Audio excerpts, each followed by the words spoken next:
Pelajaran 13 Haji dan Umrah disediakan oleh Ustazah Zuraini binti Abdul Majid. Jom. Maksud haji dan umrah. Dari segi bahasa, haji ialah tujuan dan maksud, manakala umrah dari segi bahasa ialah ziarah. Dari segi istilah, haji ialah mengunjungi Baitullah Al-Haram pada bulan-bulan haji untuk mengerjakan ibadat tertentu menurut syarat-syaratnya. Manakala dari segi istilah, umrah ialah mengunjungi Baitullah Al-Haram pada bulan-bulan haji untuk mengerjakan ibadat tertentu menurut syarat-syaratnya.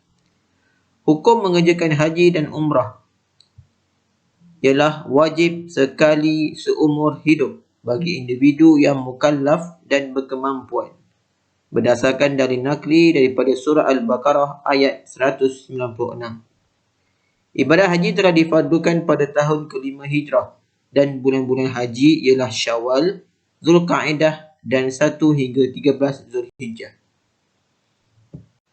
Syarat wajib haji dan umrah. Tidak syukut syarat ini, tidak wajib mengerjakan haji dan umrah.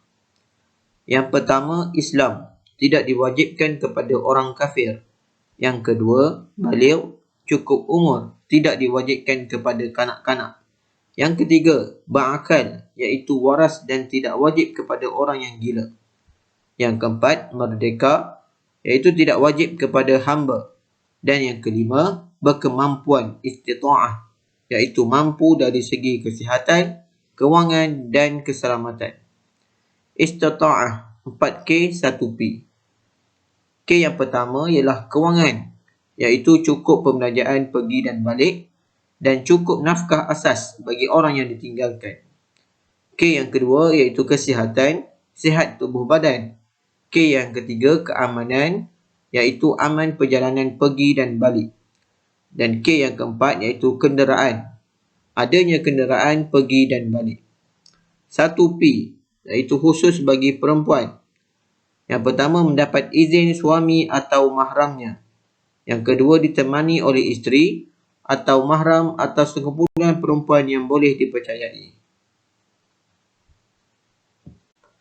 Rukun haji dan umrah. Yang pertama, rukun haji ialah niat mengerjakan haji.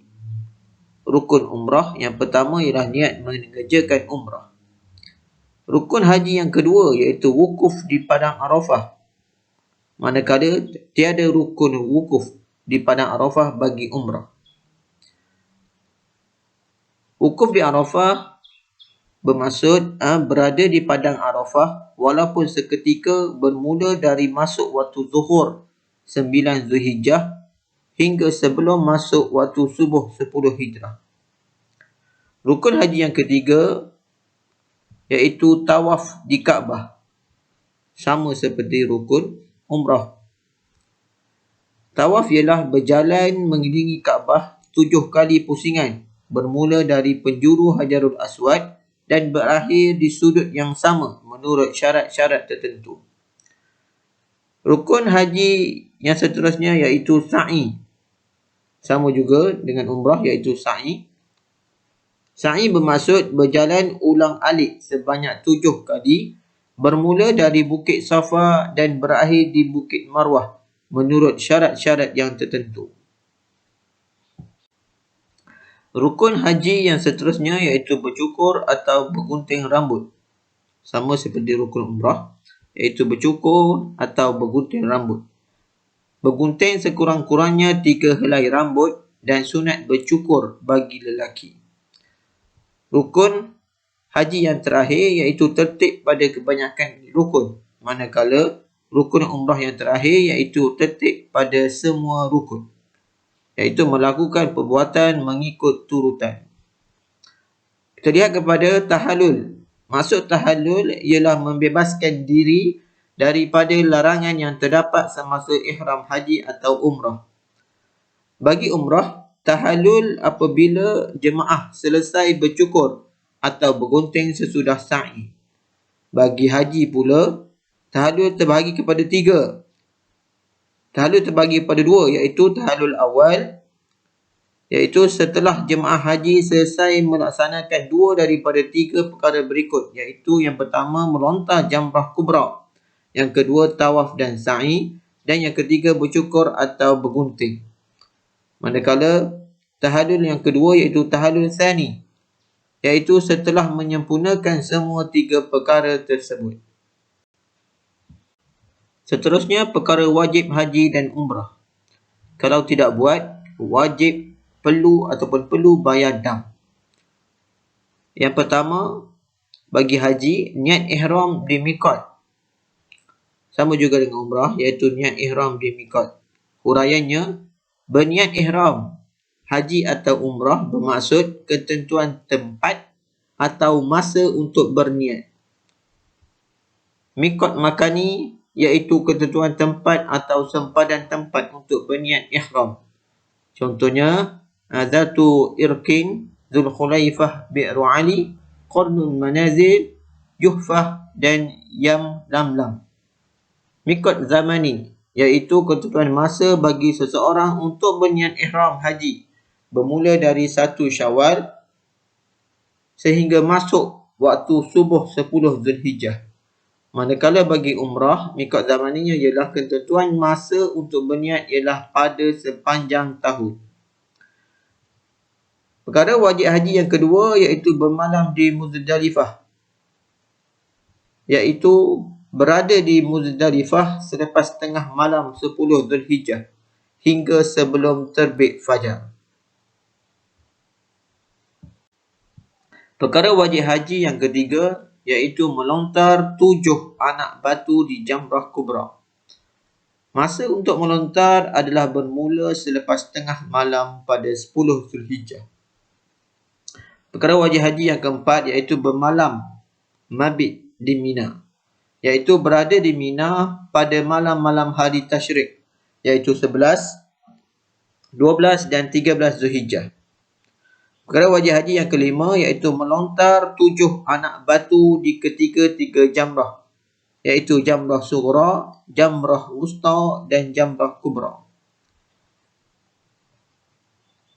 Masuk waktu melontar, masa waktu untuk melontar ialah selepas azan subuh sehingga terbenam matahari, iaitu masuk maghrib pada 13 Zulhijjah. Perkara wajib haji dan umrah yang seterusnya ialah menjauhi larangan ihram. Larangan dalam ihram. Yang pertama, kecantikan lelaki dan perempuan, iaitu dilarang menyapu minyak rambut, dilarang mencabut bulu atau rambut dan juga memotong kuku. Larangan dalam ihram yang kedua dalam konteks wangi-wangian bagi lelaki dan perempuan. Berwangi-wangian sama ada pada pakaian, badan, makanan, minuman atau menghidu. Larangan yang ketiga dalam konteks pakaian, lelaki memakai pakaian berjahit atau bercantum, menutup kepala seperti pakai topi, songkok dan sebagainya. Manakala untuk perempuan, menutup muka. Dan larangan untuk lelaki dan perempuan iaitu memakai sarung tangan. Larangan ihram yang keempat dalam konteks alam sekitar bagi lelaki dan perempuan. Yang pertama, memburu binatang, iaitu haiwan darat yang halal dimakan, dan memotong atau merosakkan tumbuhan. Larangan yang seterusnya dari aspek ataupun dalam konteks hubungan seksual lelaki dan perempuan. Yang pertama, berkahwin, mengahwinkan, iaitu jadi wali nikah atau menjadi wakil untuk menerima nikah. Yang kedua, melakukan perbuatan merangsang syahwat. Dan yang ketiga, melakukan persetubuhan suami isteri. Seterusnya, perkara sunat haji dan umrah. Yang pertama, perkara sunat haji dan umrah ialah mandi sunat ihram, iaitu dilakukan sebelum memakai perkara ihram. Perkara sunat yang kedua iaitu solat sunat ihram, dilakukan 2 rakaat setelah selesai memakai pakaian ihram dengan sempurna. Perkara yang sunat haji dan umrah yang ketiga iaitu talbiyah.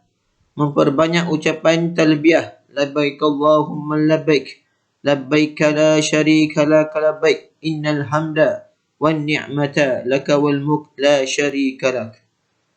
Perkara sunat haji yang keempat ialah mengutip anak batu di Muzdalifah.